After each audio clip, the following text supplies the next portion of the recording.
Ladies and gentlemen, boys and girls, it's time to meet us on the mill because your Arizona State Sun Devils beat the Baylor Bears on the road thanks to the leg of Jesus Gomez at the buzzer, 27-24. Welcome into the PHNX Sun Devils post-game show, of course, live from Studio K. Make sure you guys join Inner Circle for free by downloading that Circle K app today. The show also presented by Branded Bills. Make sure you head to brandedbills.com and use that code BBPHNX for 15% off your first order. Hit that like button, hit the subscribe button, drop a 5-star review wherever you get your podcast because, man, oh man, was that one hell of a football game objectively. That was an awesome football game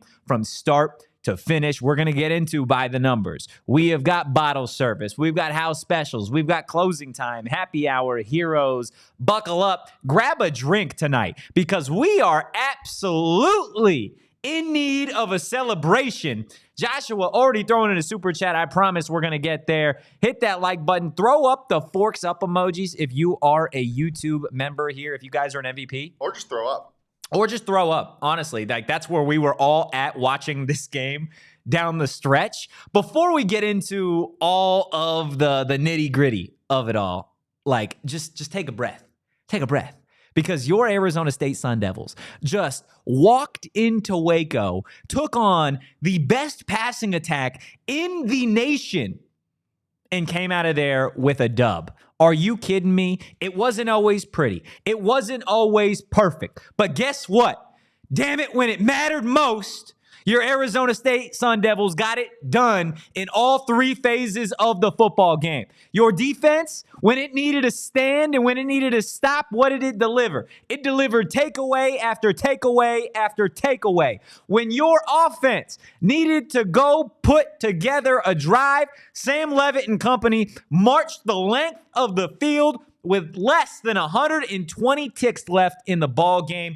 And when you needed a win, when you needed somebody to line up with ice in their veins, none other than Jesus Gomez stepped up and kicked a field goal to put this one away. My goodness, this was an absolutely phenomenal performance from start to finish. And I get it. There are rooms to grow. Don't worry. We're going to talk about it on the post-game show because I know not everybody is thrilled with it, but come on. A dub's a dub. What happened to the Arizona State Sun Devils aren't this, or they're not that, or they can't get it done, or they lost the last road game when they had to play Mississippi State. What happened? Because we told you, just relax. Just breathe. It's going to be okay. Do you have faith in Kenny Dillingham to get the job done? Well, I did. Guess what? Got the job done. Got himself a kicker. Got himself one of the best wideouts in the country. When you needed him to make a play, he made two. Scoring that touchdown and 2-point conversion came up big. The Sun Devils aren't this. The Sun Devils aren't that. That team that they just beat in Baylor, guess what? That was the Baylor Bears knocking at the front door of the AP Top 25. A team that should have been in the AP Top 25. A team with a gunslinger at quarterback. I know they didn't get the job done. Guess what? Sawyer Robertson had himself one hell of a day. Dave Aranda's doing a phenomenal job with that team over in Baylor. It wasn't enough, though. It wasn't enough. Because you know what Arizona State does? You know what the Devils have done since Dilly got here? You know what they've done? They've won clutch games. They've won moments, individual moments. And that's what it was tonight. You needed a moment, and Jesus Gomez stepped up. You needed a touchdown. Jordyn Tyson stepped up. You needed a takeaway. Keith Abney stepped up. You needed a sack. CJ Fight got the job done. Each and every one of these guys, man, deserves one hell of a round of applause. Throw up the W's in the chat for this Arizona State Sun Devil squad, man, because that win that they just got right here, I love it. I love the emotions. I love the energy. We're going to have a hell of a program here for the next hour and change. But that team on the opposite end of Arizona State tonight was a hell of a ball club. This game was a must win. It was a must win in terms of your road to Dallas. in terms of defending that belt, that trophy that you secured last year. You weren't going to go into Waco, leave with an L, and then have everybody talk about, oh, yeah, Arizona State can get back. They could do this. They could do that. You needed to make them believe tonight. You needed to. Because this fan base, now I'm not speaking for everybody because there's a lot of you that have faith, a lot of you that were amped and juiced and excited. There were some of you that weren't. They were like, it was last year. It was the juice, the flavor, the fun of 2024, right? This team is special, man. They win close games. All offseason, I heard it from one guy in this office by the name of Damon Dog, who said, Arizona State won a lot of close games last year. What does that mean? What does that mean they won a lot of close games? Because you know what that means to me? It means when the lights are the brightest, when you need somebody to step up, when you need a coach to dial up a play, when you need it, they come through. That's what it means to me. That's what a clutch game, a close win means to me. Now, some people said, they can't do it again, right? They just won a bunch of coin tosses. A row, in a row, in a row, in a row, right? That's how they strung together all these close wins here or there. Let's see it in 2025, right? They don't have the executioner. They don't have Cam Scadaboo anymore. Guess what? They were on the road in Waco in a hell of an environment against a hell of a team and put it together all three phases of the game when it mattered most. Another clutch win for Dilly and those Sun Devils. I am absolutely juiced. I'm amped. I'm excited. We got Bees. We got Steven. We got Guinness. We got David. We got Javi. We got Tanner. We got everybody in the PHNX Sun Devils postgame show tonight because it is a party. I'm done calling it a show. It's a party. It's a celebration here. Are you kidding me?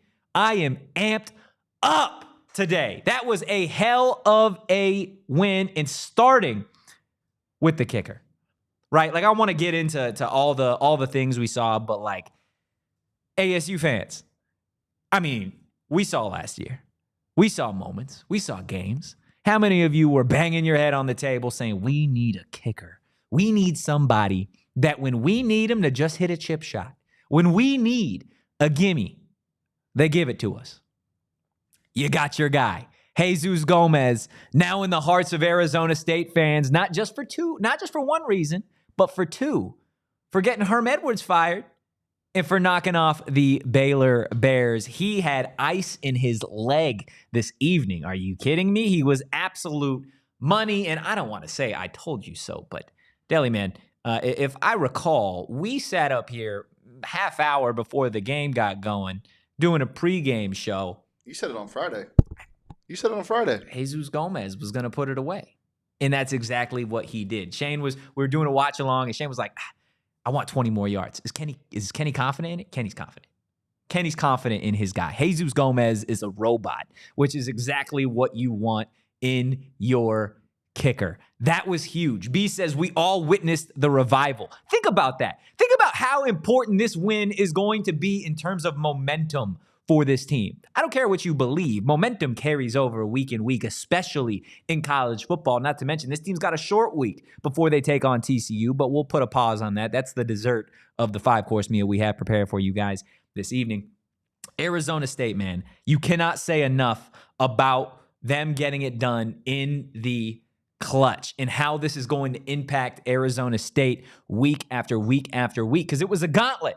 Right? We talked all week. It was a gauntlet that they had to face. You had to go into Waco. You had to play Sawyer Robertson in an air raid offense. Ooh, that was tough. Why? Because your secondary got toasted week 2 against Mississippi State. Were they going to be able to respond? Did they have it in them? And then after your trip to Waco, well, on a short week, you got Josh Hoover, who is arguably the best quarterback in this conference. You got him on a short week back at Mountain America Stadium. Then you got to bye. Then you got to go to Utah. Then you got to take on a feisty, hungry, Devin Dampier-led Utah Ute squad, regardless of what happened today in Salt Lake. And then what's after that? Then you have Baron Morton and the Texas Tech Red Raiders, a 4-game gauntlet for Arizona State to open conference play.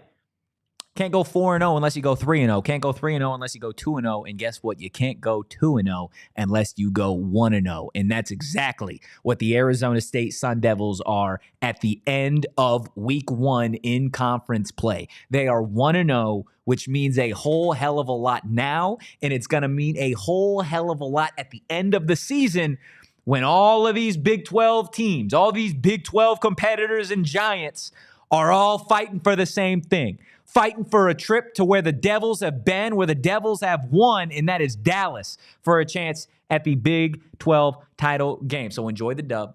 This game is going to mean a lot, and it's going to continue to mean more as the season moves along. Chad Johnson in the chat saying Derek Eusebio should be in the starting slot. My goodness, my man, you are in my brain. He was freed. He was free. Free Derek. And not Montilla. We're talking Eusebio. Let Eusebio play football, man, because he is fun to watch out there. He brought this offense a little bit of life down the stretch, right? Didn't have the craziest numbers, but when you needed somebody to make a play, when it was what? 3rd and 7, 3rd and long, who's there? It's your white wonder, Derek Eusebio, running down the middle of the field to haul in a 60-yard reception. Derek Eusebio needs to play football next Friday. The following Saturday, they got a bye. The following Saturday after that, he needs to be a piece in this offense because it started to move, right? It was all Jordyn Tyson, all the ground game, the same thing, the same hoopla that we've seen for the first 3 weeks of the season where you're begging and you're pleading and you're screaming at your TV. My goodness, get somebody else involved. And there he was, Derek Eusebio. And when Derek Eusebio started to get a little bit more involved in the offense, then Shaman came to life. Then you had Malik McClain snag a catch. It was what you needed to see. You needed to see the offense actually work in conjunction with one another, not just Leavitt to Tyson and then hand it off to whoever is in the backfield. You saw it. Now, is there room for improvement? Absolutely. From everybody's standpoint. From Sam to Marcus to Kenny to JT to every single player on that offense, everybody in the game can improve, and they should improve, right? It's still so early in the season. Yes, Deli Man. But you know what? Tell me. You showed improvement tonight. You did. Everybody did. Yeah. Everybody was better that needed to be better. The play calling was better. Sam was better. The defense was better. The defense was better. You didn't need Jordyn Tyson to be better, but he was there when you needed him. Your pass catchers were better. The offensive line was better. I think the only thing, if we want to pick nits, is the discipline because there's still a lot of dumb penalties. Still a lot of penalties. But man, every phase of the game was better. Absolutely, man. Satan and Satin says we won without Rubis, so no Rubis going forward. Wow. I mean, look, man, I don't make the rules. All I'm saying is the boys got a win on the road without Rubis here, so we'll see what that looks like for the time being. We should get Rubis back sometime next week. But again, hit that like button, y'all. Hit that subscribe button. And again, if you're listening on audio, please do us a solid. Drop a 5-star review wherever you get your podcast. Artie in the chat, they missed a couple pass interferences on Hamilton too. Buddy, Artie, let me tell you. I was ready to, Can I call you Art? to blue screws my way into that screen and land in Waco and deliver a swift kick to the ass to the head official out there because it was egregious.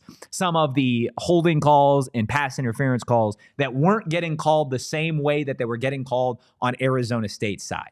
I think that's pretty clear that there were some missed calls, but it doesn't matter. Arizona State won the football game, and they won a hell of a football game. You know how much they won it by? 3 points. And you know that's what you called? You know what the final score was? 27-24. The most important number in the game. No, not that's not what I'm saying. Tell me. You know what I predicted? 28-24. Wow. Our score predictions combined. You did. Wow, that's incredible. Pace the no ball. I love that. I absolutely love that for us. Got somebody in the chat saying, how concerned should we be about the lack of offensive production? Banshidi, sure, I'll go there.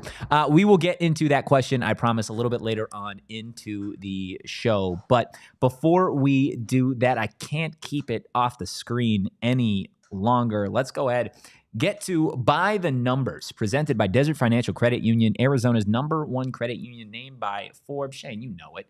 The only number that matters is that final score. And you said it. Arizona State got the job done, 27-24 in Waco. So what did the offenses look like? Well, exactly 400 for Leavitt and the Devils, 357 for Sawyer in that high-flying Baylor offense. Through the air, stand up, Sam Leavitt, 221 to Robertson's 250. On the ground, Arizona State owned it, 179 to 107 for Baylor. And then you can't win the game without winning the turnover battle. And that's exactly what Arizona State did. 3 takeaways for that Sun Devil defense. 0, zilch, nada. I'll say it in Spanish, 0 for Baylor. For me, I mean, if we're looking at a number that stands outside of that final score, it has to be the passing yards, 221 for Sam.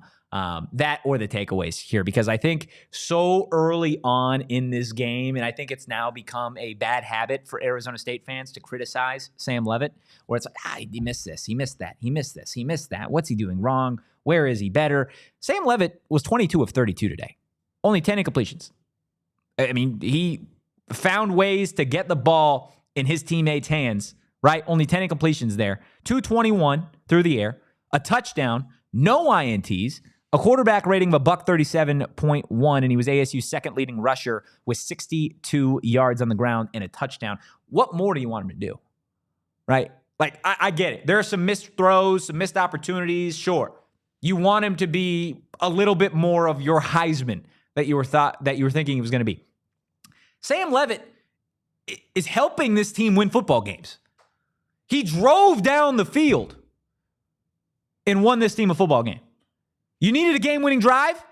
Sam Leavitt delivered. Point blank, period. Right? Like, he showed fight. He showed energy. He showed toughness. And when it mattered most, he showed precision.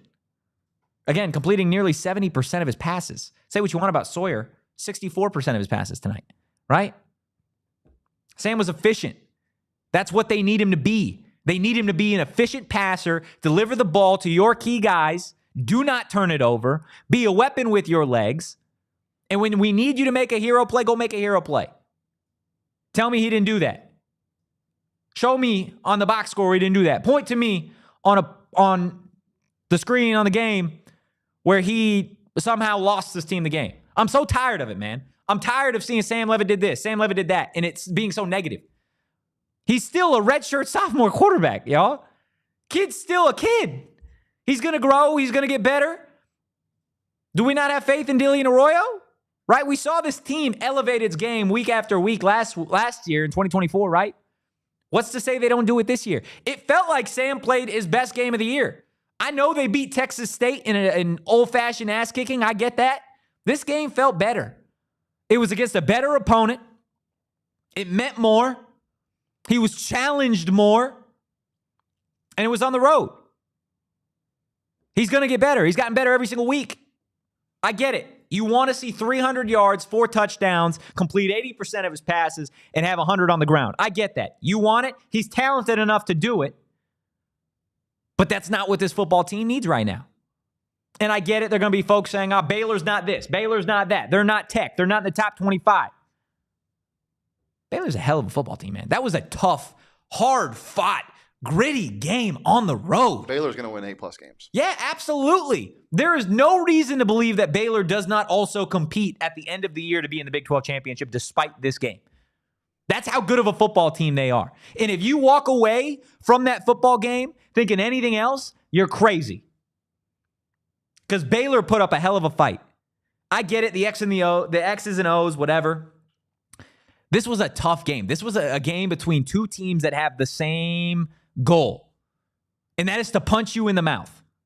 Defensively, with a little bit of a ground game, I get everyone wants to talk about the quarterbacks. Bryson Washington, man, 17 carries, $111 on the ground. He's a big back. Those Baylor defensive linemen look like actual Bears. Seriously. And Arizona State's offensive line held stand like they were great, right? When it mattered most, they were great. They stood in there. They held their own. The defensive line, I said it earlier. When you needed a big defensive play, you needed a sack, they got it done. When you needed a turnover, They got it done. And just like you, we're going to get this ad break done, and then we're going to see you for plenty more of this PHNX Sun Devils postgame show.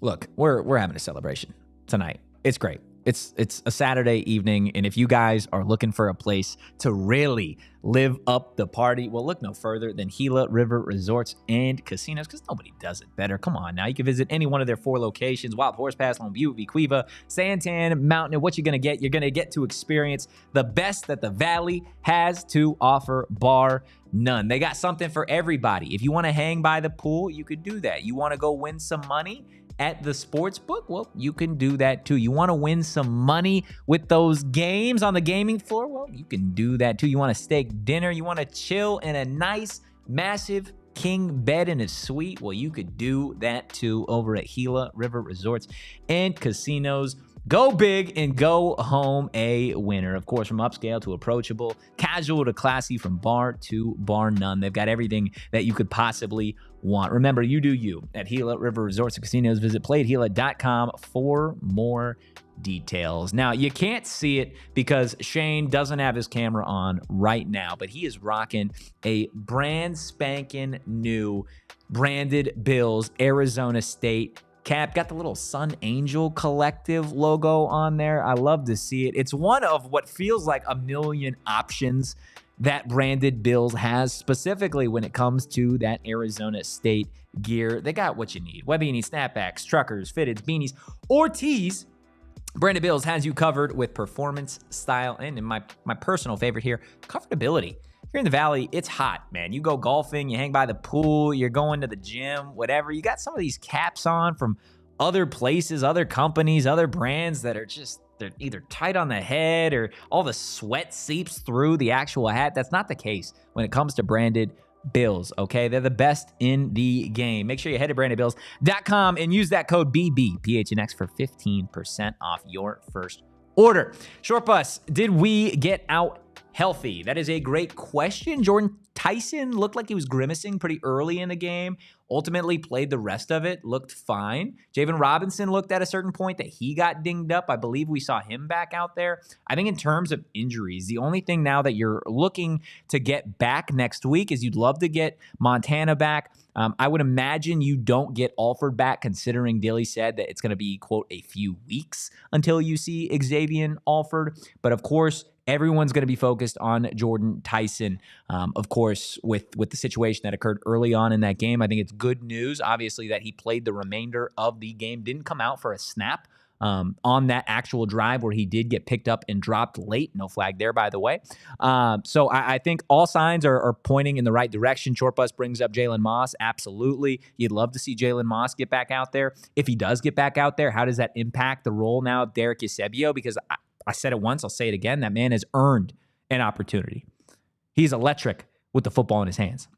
If you remember last year, to all of the Wildcat trolls that I'm sure we have hiding behind their pillowcases in the chat, Derek Eusebio had a house call against y'all. I want to say on like an end around. It's like 80 yards, something crazy, right? Derek Eusebio is electric with the football, man. And he's quick in practice. He runs really, really crisp routes. I get it. He's not the biggest dude in the world. So there's that. But like, I mean, can you really make an argument from after what you've seen that he doesn't deserve to be on the field? Tell me.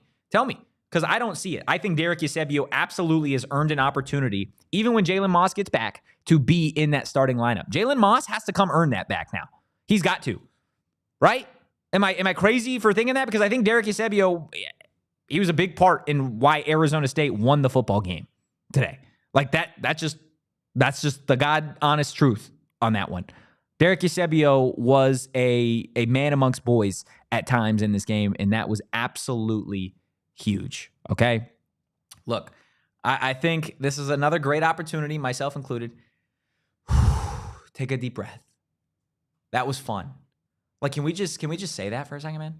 Like, that was a fun football game. And I know we got like 200 of y'all in here, and I absolutely love to see it. Again, Arizona State outdueling the Baylor Bears 27-24. Jesus Gomez knocking in a game-winning field goal as time expires.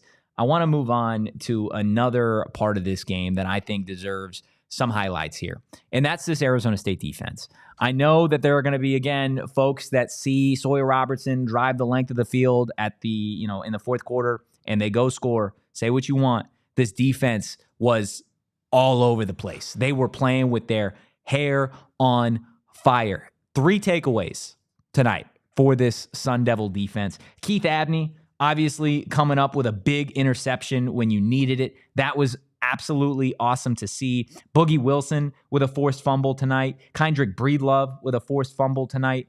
Like, these guys were all over the field. Again, Boogie Wilson with a fumble recovery. Cyrus Fiaseyu with a fumble recovery. Huge, considering he was somebody that was on the injury report for ASU at a certain point in this week. Just absolutely amazing stuff from the defense. I know Ruiz in the chat saying the D needs to finish. I get that. Like I said earlier, there's definitely room for improvement for this ASU defense, for the offense, special teams, punting and returning as well, right? But again, at the end of the day, like, you got to tip your cap to this defense, because the same way we gave the flowers to Sam Leavitt as somebody that is growing and really, really, like, getting better each and every week, I feel like this defense has been really fun to watch grow as a unit each and every week. They were so much better. Right? Like, this was one of the most impressive performances I've seen from an ASU defense in general. I don't think people are putting enough stock into how hard it is to stop this passing game because of how stalled it was tonight. And look, they got theirs. You saw it working at its best late in that game. It's still 250 for Sawyer today and 3 touchdowns through the air. Until that broken tackle touchdown, or what basically was a touchdown by blank on his name, the tight end. Trigg, what's his name? Trigg. Yeah. Oh my God, that guy's a beast. Yeah. Before that, they held Sawyer to like 178 passing yards through 3.5 quarters. That's ridiculous. Yeah, no, it's 100% ridiculous. Now, I think, again, the third down defense needs to improve. The giving up big plays on 3rd and 20 is unacceptable. The 4th and 1 breaking for a 50-yard scamper to the 1. Yeah, certain things absolutely need to be improved there. But again, for the majority of this game, Sawyer Robertson was uncomfortable. And not necessarily uncomfortable because they were getting to him, but uncomfortable because at the end of the day, this is an Arizona State defense that was in coverage. They were passing guys off. They knew where they needed to be, and giving a little bit more love to a specific unit, man. And Shane, you called it out on the watch along, man. These Arizona State linebackers, Jordan Crook, Cyrus Fiaseyu, Keyshawn Elliott, hell, Martell Hughes, man. Martell Hughes as well. These guys were working as a pack of JYDs, junkyard dogs, on that field in Waco, and that was fun to see. And then you get those moments where you get Keith, you get the forced fumble. This is a team that is so energy-based, right? Meaning that they feed off of a big play, right? I think you saw that. I think you saw at times, specifically on defense, that once they got one, they got another. And when they got that, they started swarming, and it was a hive mind out there on that Arizona State defense. It was absolutely electric for that group. And then, you got to, again, tip your cap to Boogie Wilson, right? Boogie Wilson, somebody that, in all honesty, when he transferred here, the expectation was, hey, you're going to be a rotational piece, right? You're going to be a rotational piece in the back end of this defense this season. We'll see what awaits you down the stretch, right? Because we got Xavier Alford and we got Miles Rouser. If you didn't know, one of the best safety duos in the Big 12. You lose Alford, and Boogie steps up. Not just this game, but in previous games as well. Boogie Wilson has been a certified baller through the first couple games that he's had a starting role. I know somebody in the chat asking, has Boogie earned a spot on this defense? Look, I don't know. I'm being genuinely so serious here. Who do you move? Assuming everyone's healthy, you're not moving Alford. You're not moving Ghost, right? Do you make a switch at nickel and make him change, make him play a different position, right? So he's out of position now? Or do you let him just grow as a rotational piece on the back end of this defense, somebody that you can trust, somebody that you can throw out there to give Alford, to give Rouser a little bit of a breakout there, right? Like, these are all things that now need to be answered. These guys are working to where we're having a conversation in week 4. Hey, is Boogie Wilson a starter? Is Derek Eusebio a piece in this offense now? Like, these are legit questions that now need to be like answered, right? Like, it's fun. I think this is awesome that we're able to talk about this. Julian says Crook was kind of silent tonight. Not silent on the stat sheet, man. 9 total tackles, 5 of which solo. He is somebody that has stepped up as a leader in this pack of dogs in that linebacker room. And he's somebody that I think is going to continue to grow week after week. I know we've got some Kenny Dillingham sound that we are going to get to a little bit later on in the post-game show, unless it's ready now. I'm not sure. Yep, we got Kenny sound and Jesus sound. We got Kenny and Jesus sound. Yep. Okay, well, look, we will hear from Coach KD and your Iceman, of course, Jesus Gomez, on the other side of our second break. Look, finances are tough. They're tricky, okay? For me, personally, I know that I've got a million different subscriptions, but I couldn't tell you what I'm subscribed to, what I'm not subscribed to. It's kind of run wild here. And I know sometimes it's easy to let finances just kind of get out of sync, right? So you guys with Monarch Money can feel organized and confident in your finances with our friends over at Monarch Money, an all-in-one personal finance tool that's going to bring your entire financial life together in one clean interface on your laptop or your phone. And get this right now, just for our listeners, Monarch is offering 50% off your first year.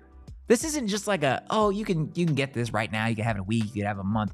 50% off for your first year just for listening. Are you kidding me? Don't let financial opportunities slip through the cracks. Use code PHNX at monarchmoney.com in your browser for half of your first year. That's 50% off your first year at monarchmoney.com with that code PHNX. And once you get all your finances in order, of course, maybe treat yourself. Treat yourself to a little shopping spree, because guess what? The Devils are back at Mountain America Stadium on Friday. You're going to be there. You're going to be tailgating. You're going to be out at the bar. Of course, you're going to be watching the post-game show as well. But what are you going to be wearing? That's the question that needs to be answered. And, well, guess what?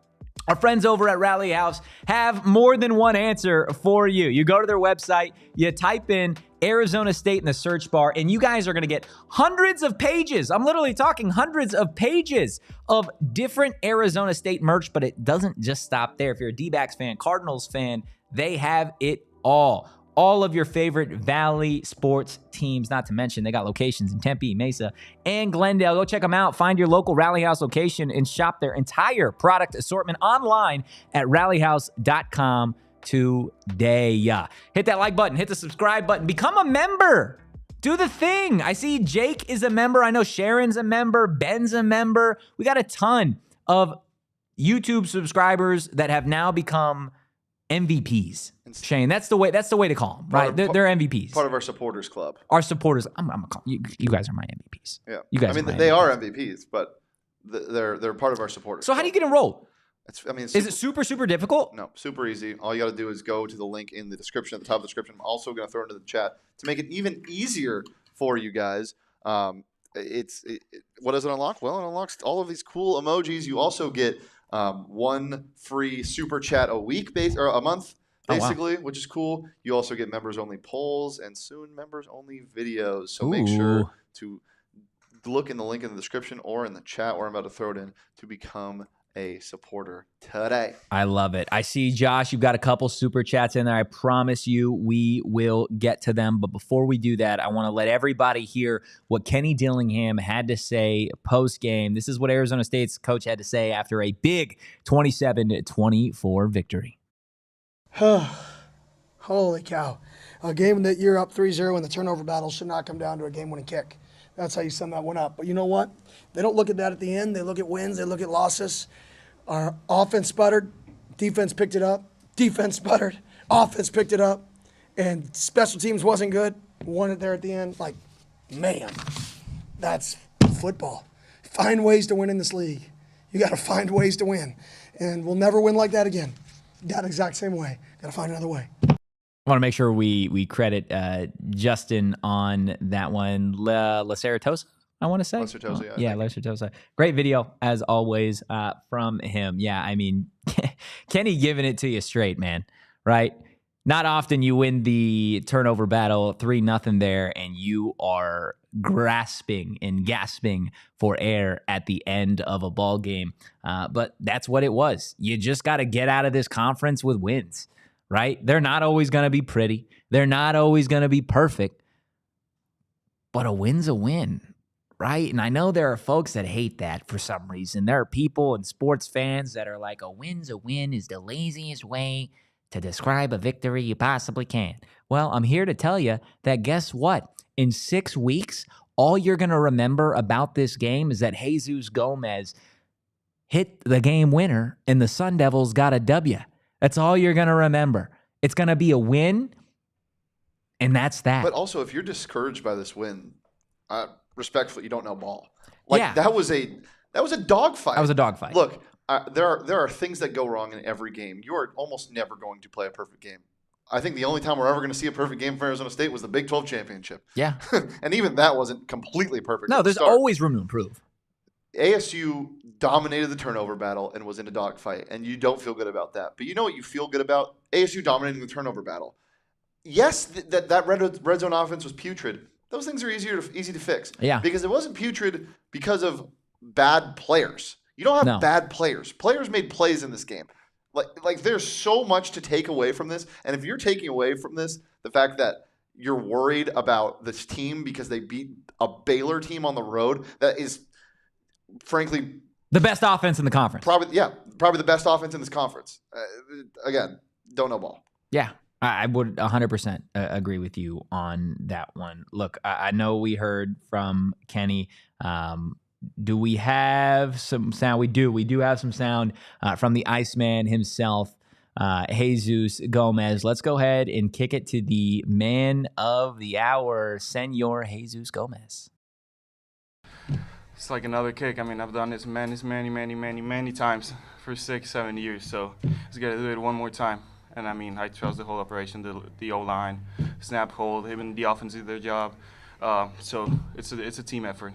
It's awesome because since the first day I got here, I felt it, how they made it feel like home, and they just made it feel like home again.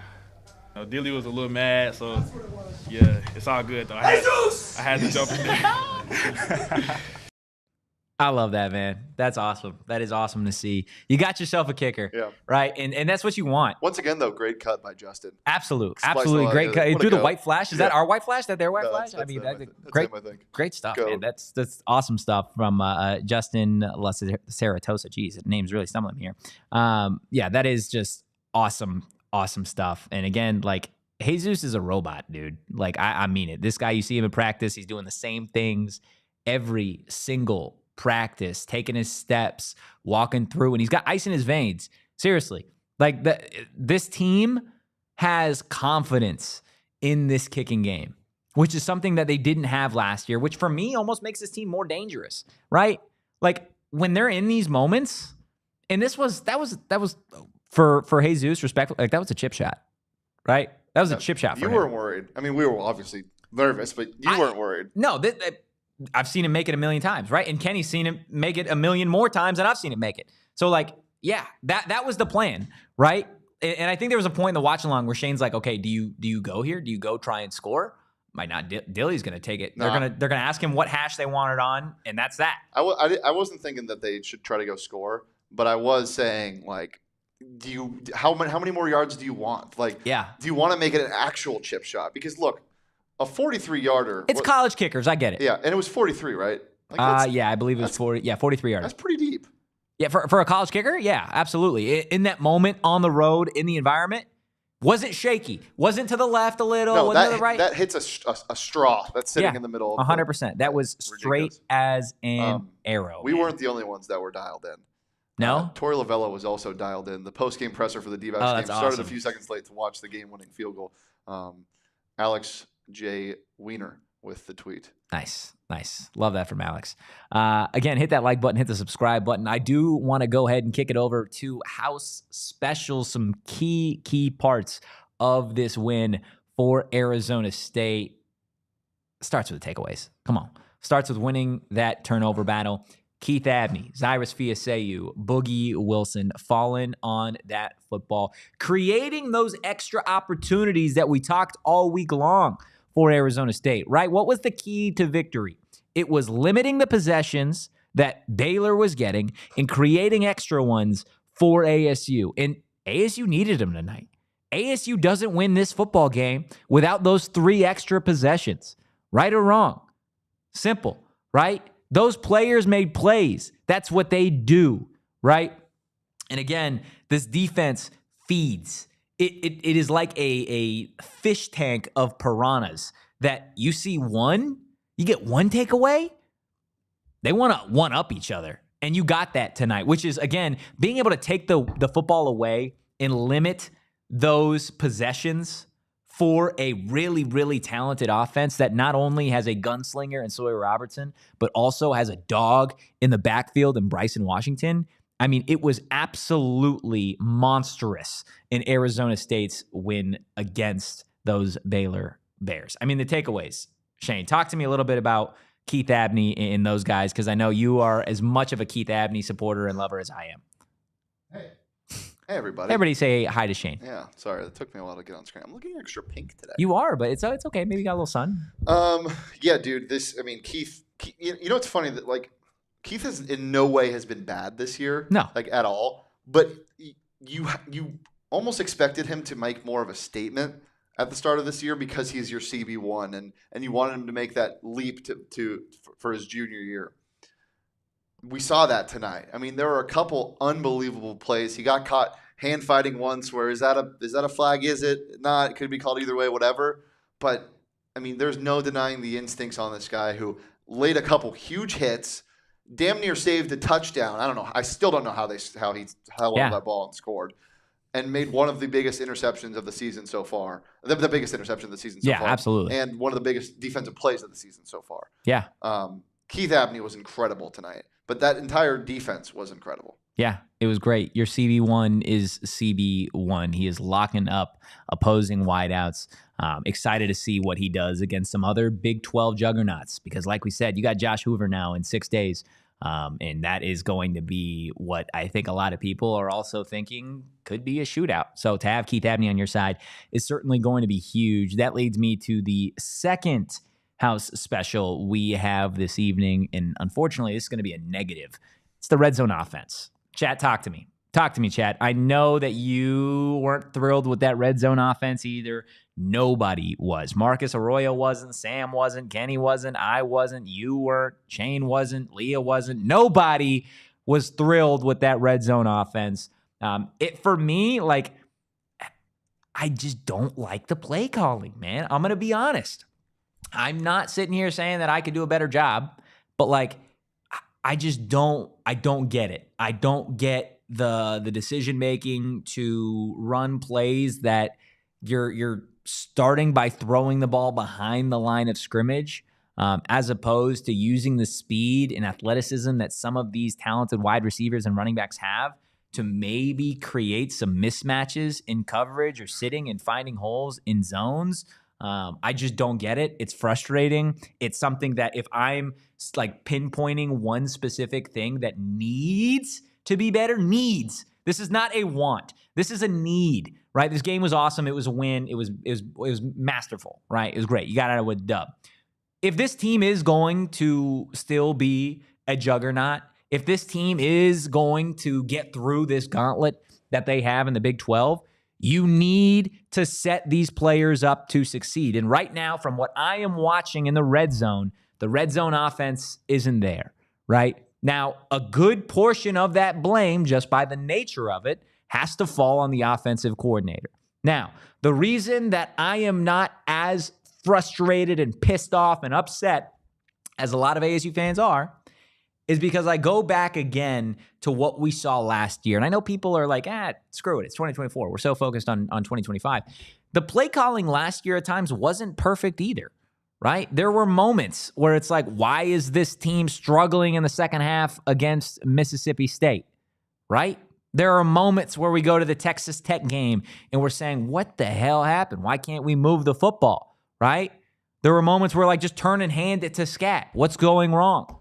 But eventually they got it done, right? I think Marcus Arroyo, the same way that we're talking about Sam and Jordyn and Raleek and the defense and everybody growing week after week after week, I think Marcus is going to do that too. I genuinely believe that. I genuinely believe Marcus Arroyo is going to set this offense up to succeed in the red zone at a certain point in this season. Is it as early as next week? Man, I hope so, but I don't know at the end of the day. But regardless, that is something that absolutely, no questions asked, has to be improved if this team is going to compete in this conference for a championship in back-to-back seasons. It has to happen. Otherwise, then there will be questions. Then people will be frustrated, and I think in my mind, they will have every reason to be. The red zone offense cannot be as bad as it was. Would you agree on that one, Shane? Yeah, do you think it like might be a case of just like stop overthinking it? Because how good is this ground game? Like it's one of the best. One of the best, if not the best in the conference. Why? Like, I feel like that should make it easier. Don't do anything different. You're getting 4 yards a carry most of the time. Don't do anything different. You would think that it would be that easy, man. I don't know. I mean, I hope that's the case because that's an easy fix. Just stop overthinking it. And I know it's not that easy when it comes to play calling. It like you dial up a cover 2 beater and they run a cover 3 because they disguise coverage and it doesn't work. Tonight, that is exactly what happened, but the other way. You ran at the cover 2 beater. They were in cover 2. They liked the look. Derek Eusebio was wide open. I love it. This is how play calling works. It's not black and white. There's a lot of nuance to it. There is. But with that, it's a new offense, right? Like I get a lot of same players, and honestly, not even really. Like you got Shaman and JT. Outside of that, like Raleek didn't play in this offense last year, right? Kanye's new to this offense, dude. He was running whatever they run at Army, which isn't even like football. They play backyardigans, and then you have Kyson, right? Who's never been a lead back in this offense, right? So, like, this is a group that is all still getting very familiar with each other. And I know the excuses, well, they had fall camp and they got spring ball and all this. But, like, it's so different when you're in the game calling it. And at the end of the day, they're getting points, right? You just need to convert those field goals into touchdowns. ASU, at the end of the day, was efficient. They were 5 of 6 in the red zone tonight. With that said, 4 of those were field goals. Ultimately, you need to come away with touchdowns, especially when you are playing teams like Baylor, like TCU, like Tech, like Utah. Field goals aren't always going to cut it. Field goals cut it tonight because Arizona State had the ball at the end of the ball game. That's why the field goals cut it for me. And the defense. And the defense. And the defense. Can you elaborate what playing backyardigans means? Playing backyardigans? It's not football, man. It's the backyardigans. Sure. It's just, have you ever seen the backyardigans? Yeah. Yeah. Do they play? I mean, I guess they don't play football. Exactly. That's what Army does. You want to go to our final break? Yeah, we can go to our final break before we get to that last house special. I don't know about you guys, man, but I need to exhale. I need to take the edge off a little bit. Zen Leaf, well, they are definitely going to help me when I get home. Whether you're gearing up for a game day, winding down after a hike up Camelback, or you just need to say, my goodness, after a big-time Arizona State dub, well, do it with Zen Leaf Dispensaries. They are your go-to spot for cannabis. Now, it's not just flower, okay? They got vapes, edibles, and more, all from the brands you trust, which is super, super important. My favorite part is it doesn't really matter where you live here in the Valley. They got locations at Chandler, Gilbert, North Phoenix, and more, so it's super easy to swing by before kickoff or order online for that express pickup post-workout. Again, so next time you're pre-gaming, post-gaming, or you just need a chill evening, look no further than Zen Leaf. And get this, for a limited time only, using promo code ZENPHNX is going to get you 50% off a one-time purchase. That's right, 50% off a one-time purchase. Zen Leaf, great weed, great service every single time. Look, we talk a lot about money on this post-game show and just here at PHNX, right? The Sun Devils were playing with money at the end of it, but they got the job done for you. When we're talking finances, you need somebody you can trust, somewhere you could put your money. Desert Financial Credit Union, that's the spot, okay? If you're an Arizona sports fan, there's no better place to do your banking than Desert Financial Credit Union. Of course, the only place that you guys can show your team spirit every time you make a purchase. Go ahead, get those exclusive debit cards branded with your favorite teams, including the Cardinals. But come on, get the Arizona State one. Let's be real here. For more than 84 years, they have been Arizona's largest and most trusted local credit union. My personal favorite part about Desert Financial Credit Union is when it comes to finances, there are so many different things, so many different avenues, so many different questions. Desert Financial has somebody to help you with checkings and savings accounts, mortgages, loans, credit cards, investment options, and so much more. And when you open a free checking account online, you guys can get $200 in bonuses. Make sure you get started by visiting desertfinancial.com/200. Hit that like button, man. Hit the subscribe button, man. Drop a 5-star review, man. The Devils 27-24 over those stinking Baylor Bears. Not a lot of Baylor fans in the chat. Funny, I saw you guys all over social media saying this and saying that, saying I was wrong about this, I was wrong about that. What happened? What happened, Baylor fans? What happened? They might have been right about the running backs in this game. What about them? That they had the better back. That they had the better back? Yeah. Yeah, I mean, Bryson Washington's an absolute unit, right? And like, but it don't matter. It don't matter, right? At the end of the day, you got the job You done. definitely were right about the special teams. Yeah, come on now. Like, what are we talking about here? Look, I want to get to the final house special before we move on to bottle service and the more fun that we have for you guys. This might be the most important house special for me, and that is composure, right? I think there were moments against Mississippi State and AU, even Texas State, where it was like, the defense looks antsy. Sam looks a little skittish, right? Can we trust these guys to make the plays when they matter most, when their number is called? And all you got to do is watch that last drive of the game. Watch Sam Leavitt go the length of the football field, put his kicker in a position that he feels comfortable to go line up out there and take a game-winning shot as time expires. And that's exactly what he did. This team was composed. They didn't let the lights become too bright, right? There's a lot of talk in sports of emotion when you get too high or you get too low. This team was right here, man. Even keel and neutral the entire time. Smack dab in the middle of too high and too low. When it mattered most, the Devils got the football. They went the length of the field, 11 plays, 49 yards in 1 minute and 52 seconds, hit a game-winning field goal to leave Waco with a win. Massive. What more can you ask for from this team? The answer? Nothing right now. Nothing right now, right? You can improve the red zone offense, all that fun stuff. At the end of the day, they got it done in the clutch. That's all I got to say about it. But look, we're not done giving out flowers. We've talked a lot about the team, but let's celebrate the individuals here. It's time for bottle service. We're popping bottles for one player tonight, and it's the man wearing number 1, Keith Abney. 4 tackles, 1 massive INT, and Shane Dieffenbach sticky coverage all night long. Dude, underrated play in the game was the slant. Yeah. He defend. I mean, he was so damn good tonight. Oh my God! And you needed this as a Sun Devil fan. Oh my God, did you need this? Like, this secondary was something people were horrified of, and I think we were pretty even keeled in saying, look, it's probably just the scheme right now. Yeah. Javen got beat a couple times in that Mississippi State game, but that was a unique situation, being left on an island with a guy in cover 0. And one of the fastest players in college football. Yes. This is what you needed. You needed to remind people, look, Keith Abney is CB1 for a reason. There's a reason why he was so good as a sophomore last year. He improved this offseason. He got bigger, and his plays are going to get bigger as the season moves on. Too. He's an NFL DB. 100%.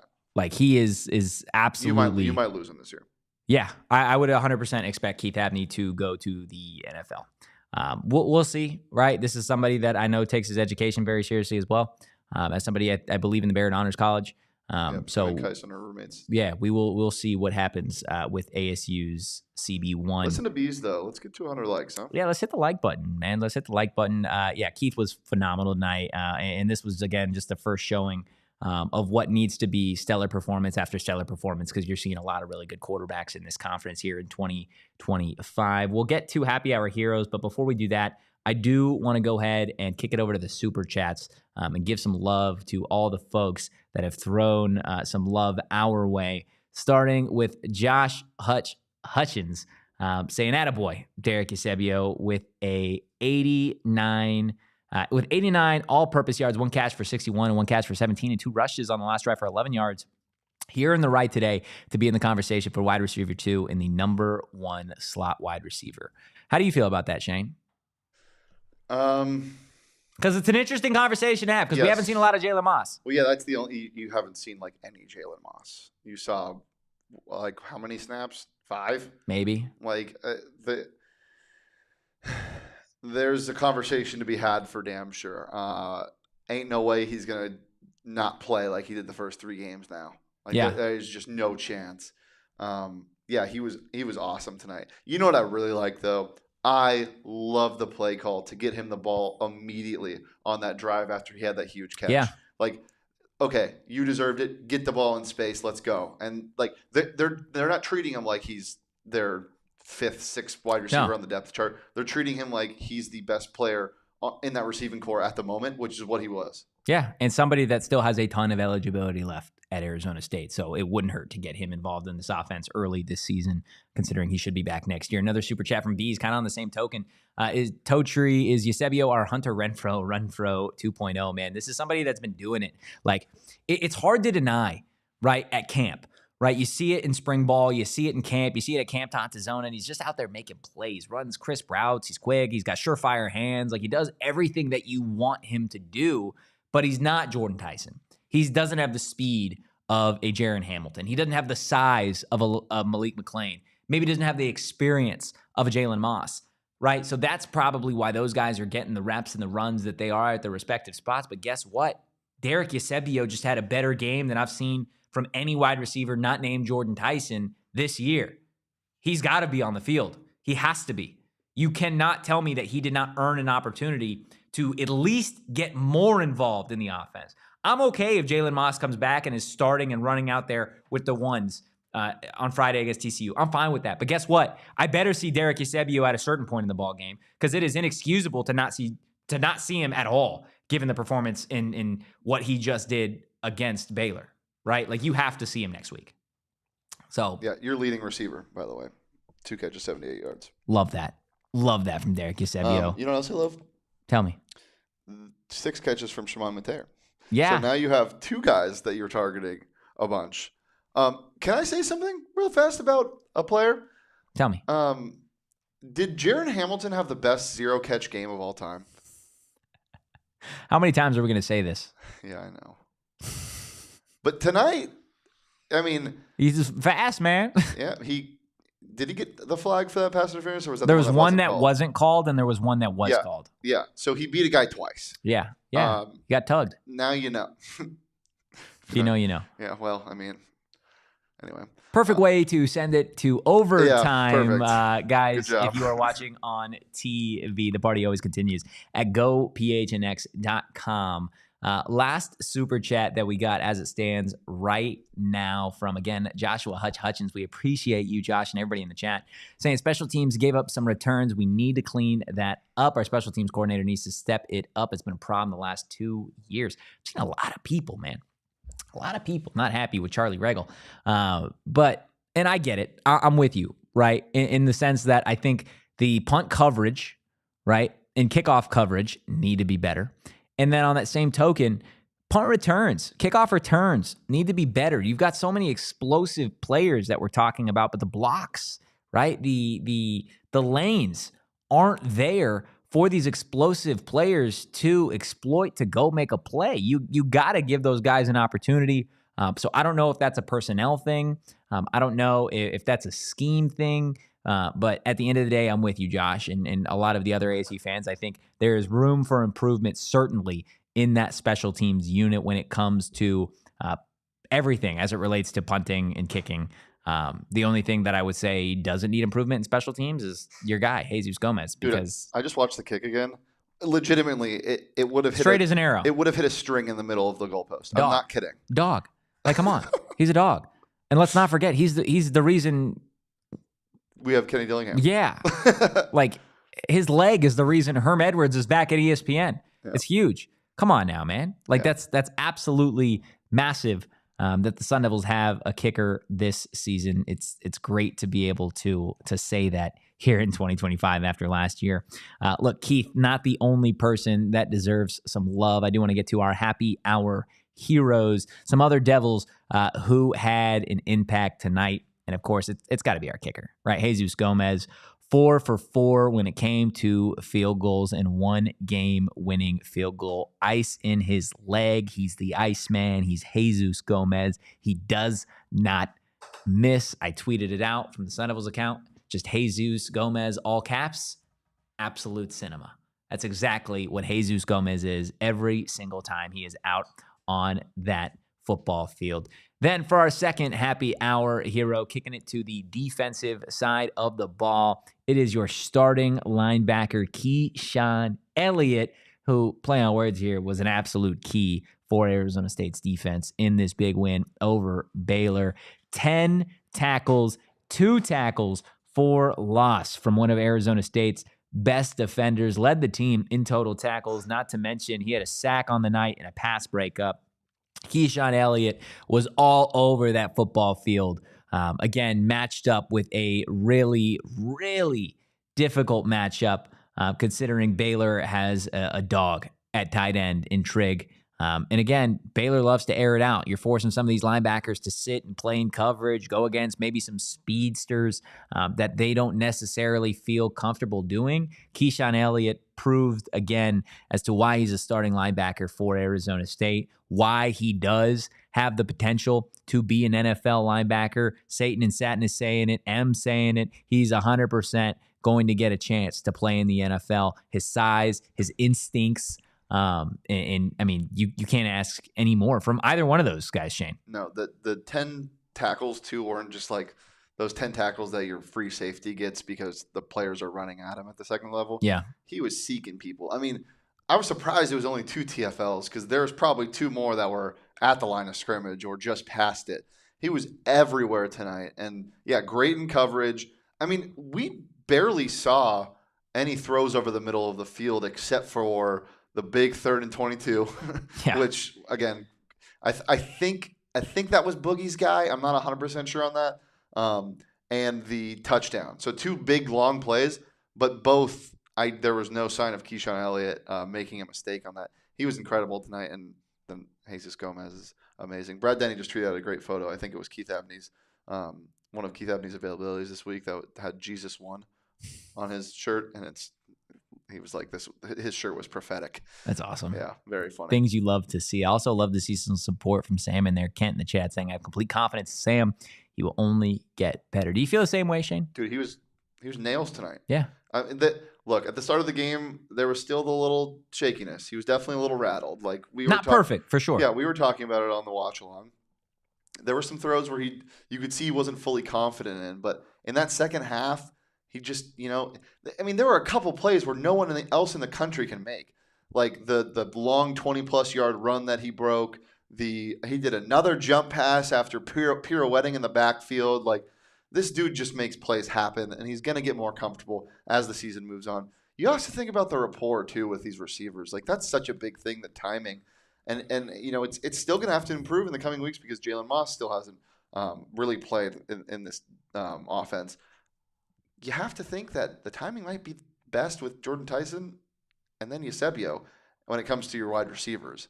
So that's an exciting thing. Once the timing and the rhythm and the chemistry can get back with his star wide receivers and starting wide receivers, things can get pretty scary. But yeah, the biggest thing is the confidence factor. It just seems like he's a little more rattled than he was last year, which is strange.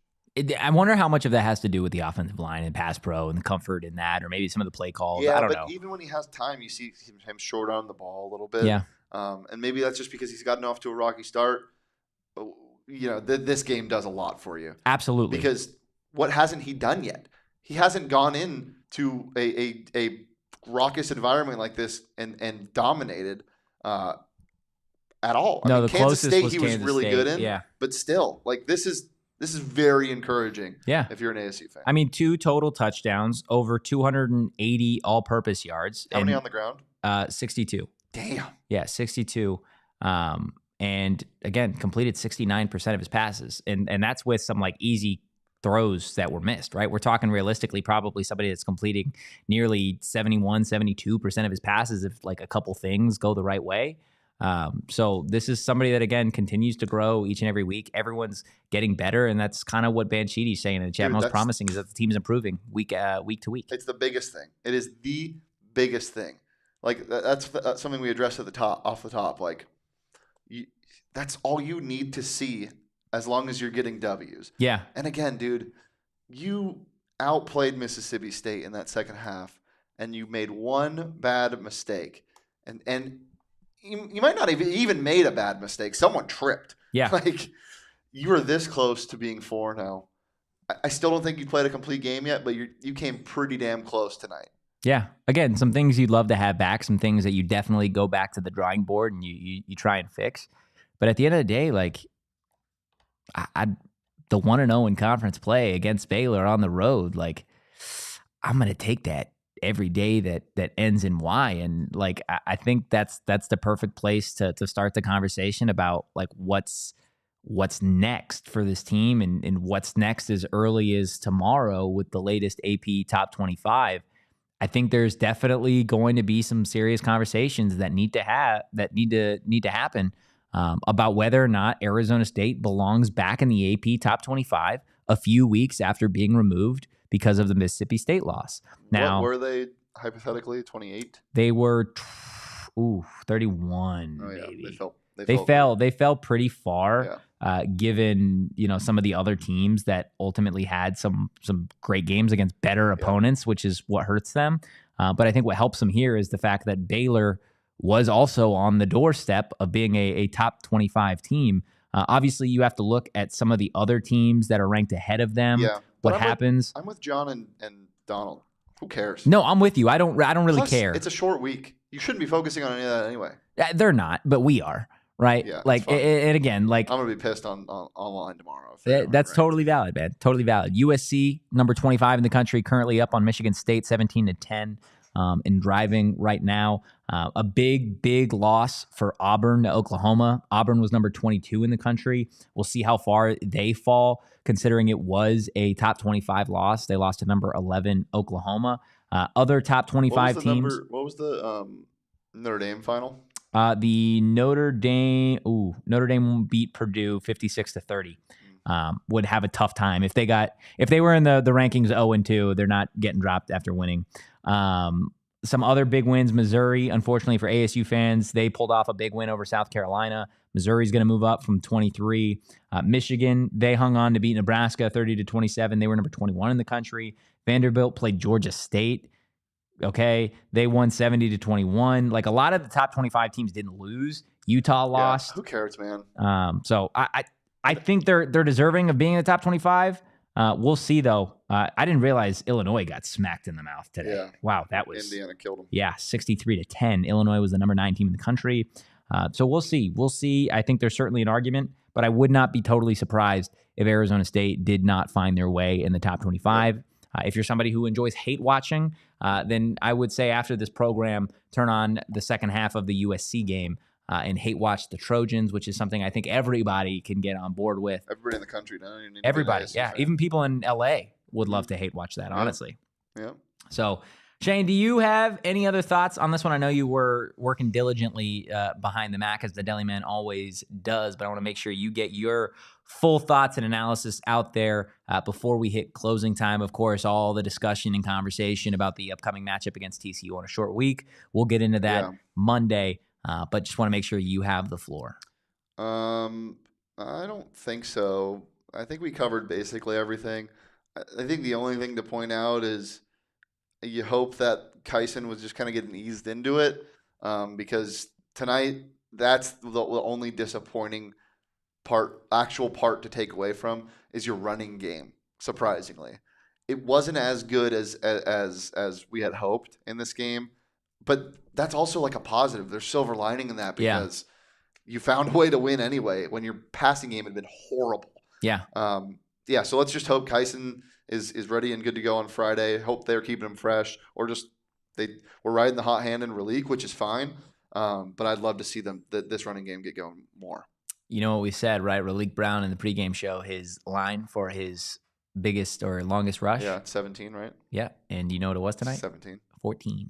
Yep. Just shy. Hit the under on that one. Croissant Croissant in the chat saying, checking in late from Waco. The game was electric and the Sun Devil faithful showed up to McLean Stadium. Love the energy tonight. There was loud ASU chanting echoing in the stadium. Go Devils. We expect that same level of energy back at Mountain America Stadium on Friday when your Arizona State Sun Devils welcome Josh Hoover and the TCU Horned Frogs. Another really feisty, gritty air raid team in the Big 12. That should be one hell of a matchup. Again, dominant win today.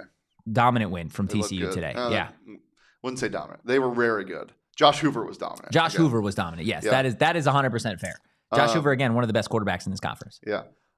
We do have another segment before closing time. We do. That we have to get to. That I don't know of. You know of it, but you forgot, but it's fine. It's time for hold on. It's not time. Okay. We will get to that segment when we get to 100 likes. We're at 88 currently. Wow. Run those likes up. In the meantime, we can just rip. We can talk. What were we talking about on the show? On the all sorts of things, man. We were really getting gross out there on the post game show or on the watch along. What were we talking about? If you weren't in the watch along, it was a fun time. It was a really fun time. You got to watch us all. Really. I guess we're not fast anymore, right? Right? Yeah. We were gonna shit bricks there for a second. It was getting gross. It was getting stinky. It was getting scary. It was scary hours for the PHNX Sun Devils crew watching that one go down in Waco. But it was fun. We talked favorite candy bars at a certain point, which I don't know if we ever came down to. I said I'm gonna get grilled in the chat for this because there's more people. Yeah, listening. You said what? Three Musketeers. 3 Musketeers. Yeah.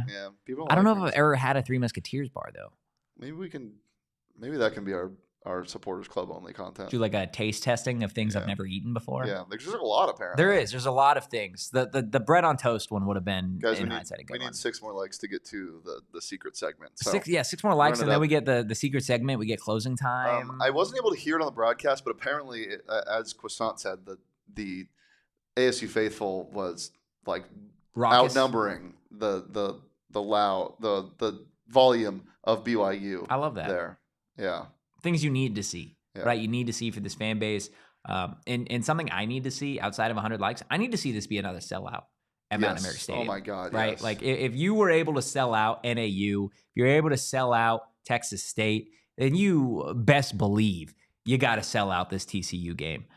Because, again, like, this is another massive opponent. You know what's better than being 1-0 in the Big 12? Being 2-0 in the Big 12 and taking care of 2 of the best gunslingers. Are you kidding me? If next Saturday we're talking about Arizona State going on the road to Waco and taking down Sawyer Robertson and then coming back at home on a short week and beating Josh Hoover, and then you get a bye week to prep for Utah that looked very beatable today against Texas Tech. I will say, dude, Tech looked awesome. That defensive line's awesome. They look beatable too. Yeah. Like they had many opportunities to either take control or just straight up put the game away, and they didn't until that fourth quarter. That game made me feel better than worse. I thought I was going to feel gross after that. I thought we were going to get a just juggernaut heavyweight fight, and it was for the first half, but I mean, they both played a horrible first half. Neither one of the teams wanted to keep the football. No. They were just giving it away. Devin Dampier didn't have his best game by far, but again, like you said, that Texas Tech defense, specifically that front seven, they look special, they look spicy, they look dangerous. Yep. So you definitely don't want to see them, but you're going to have to. The good thing is you get to see them back at Mountain America Stadium, a place where, guess what, guys? Sam Leavitt has never lost. Never lost. 4 more likes for our secret segment. So make sure you get those likes in right now. Early slate tomorrow. Totri, do you like anything in the NFL? Oh, wow. That's where we're going here, huh? Early slate tomorrow. I mean, read me the games. We'll give you a quick, if you want to make a quick parlay here. I got you. Oh, God. Not gambling advice. Not gambling advice whatsoever. 3 likes away. Bengals, Vikings. That's gross. Yeah, You're going to be Jake Browning and Carson Wentz. Give me Carson Wentz and the Minnesota Vikings. Dude, that is so disgusting. It is. It's gross. It's hellish, but my goodness, give me the vet. Carson Wentz. Steelers, Patriots. That's a 3-6 ball game that Mike Vrabel outduels Mike Tomlin. Wow, the battle of the mics. Colts and Titans. Is Danny Dimes the guy, dude? Is he? I'm starting him in fantasy. Indiana Jones. I'm starting Indiana Jones in one of my fantasy leagues, so I hope for my sake that he's the dude. But give me Cam Ward. I like Cam Ward. I think he's a hell of a quarterback. I think this is the week that they get it done, man. Guys, we need one more like. One like, and then I don't want to keep talking NFL. Yeah, especially with me, man. The Merc play tomorrow too. True. Can we talk about that, man? Yeah, let's talk, man. W needs to stop doing this. It makes me so mad. 100 likes. 100 likes. Before I get on my soapbox about the WNBA, stop scheduling WNBA games with so much other things going on. It's insane. Tuesdays for you, wide open, nothing going on, and it's not even like they're doing it in a window. No, it's like 2 p.m. Yeah, 2 p.m. tomorrow. I don't know, man. It's crazy. Yeah. Anyway, 100 likes. If you weren't here last week, I got a nondescript Chinese takeout restaurant for dinner during the postgame show because we did it from home. I forgot about that. So you don't even remember what this? I do. Okay. I was thinking you were going lyric of the game here. Yeah. Oh, someone removed the like. We gotta stop. We gotta stop talking. No, there it's back. It's back. So I came up with a great idea. For a fun postgame segment where we open a fortune cookie. What do we? We're gonna right now. We're calling it the Wheel of Fortune, but name pending, patent pending on the name. So I got my nondescript Chinese restaurant takeout fortune cookie here, and we're gonna go ahead and open it up. Do you like fortune cookies? No. I like the fortunes if they're good though. Were you the one that I was talking with about what's a fortune cookie made of? Yes, we went into this. And I said cookie, and you were like, that doesn't make sense. Yeah, you just told me it's a cookie. Like it didn't do me any good. I'm curious, before you read the fortune, does this fortune, is this for you and me? Is it for the chat's lives? It's for the team? So the segment is we open up a fortune, and we read it, and we take away what the fortune says and apply it to what we just saw, or just something in the postgame show. So, last week's fortune was you will stumble upon unforeseen riches or something. Yeah, like which that. it was payday actually. So well, that wasn't unforeseen. That was scheduled. Yeah. I forgot about it, so it was unforeseen. Sometimes, but we applied that to maybe big NIL donations coming. We haven't seen it yet, but hey, never know. So I'm going to open this up and we'll apply it to whatever it is. I'm amped. I'm ready to see do you want what half of the this? Fortune cookie is. No, you're all good, man. I don't need you to get up and throw it at me. All right. It says, you will be fortunate in everything you do. I mean, yes. Big 12 championship. Yes. National championship? Yes. Best team ever. If we're referring it to tonight as well, right? Yeah. No? They weren't. What was the wording? They weren't fortunate in everything. They were fortunate. No, they weren't. Yeah, they were. No, they weren't. They were fortunate to get 3 takeaways. They were fortunate to have the ball last. They weren't very fortunate to score in the red zone. They got some pretty horrible calls against them. That's where the fortune ran dry. I will say, as Satan and Satin says, doesn't get much better than that as a fortune. No, you'll absolutely Here's some proof for you. No, wait, that's not going to work. It's tough. You can zoom in. I can't, but you can. Love that. Okay. Look, we have been going strong here with so many of you, and we really, really do appreciate. Wow. Okay. He threw the fortune cookie. Hit the light. That's and exploded. That's how you know it's getting late here. We're getting into the wee hours. Again, I really want to appreciate everybody here on the watch along, the pregame show, the postgame show. You guys make this happen. You guys are a great, great Sun Devil community, and we love seeing you here every single Saturday. And next week we'll see you on Friday, and I hope you stop by, and we'll see you Monday, Tuesday, Wednesday, Thursday, because we're going to be going live every single day next week, leading you up to that TCU game. But it wouldn't be a PHNX Sun Devils postgame show without a closing time. Ladies and gentlemen, boys and girls, I got one thing. Got one thing that I want to say to you guys. And this is, you could take it personally, you could take it not personally. Just kind of depends what you guys think, I guess, at the end of the day. But I want to say, we are back! Are you kidding me? Y'all tried to kill the Arizona State Sun Devils because they lost to Mississippi State. Come on now. We know better than that. We know Dilly's the guy. We know Sam's the guy. We know Jordyn is the guy. Believe in those Arizona State Sun Devils, the Devils winners on your Saturday, taking down those Baylor Bears 27-24. If you guys enjoyed today's content, again, hit that like button, hit the subscribe button, drop a 5-star review, follow the show on social at PHNX _Sun Devils. You can follow me at Anthony _Totri. You can follow the Deli Man at Shane D. Just, being fortunate as always. And we will see you guys on Monday, but damn, y'all better enjoy this sweet, sweet victory. Go Devils. Peace. We all silly like the mayor.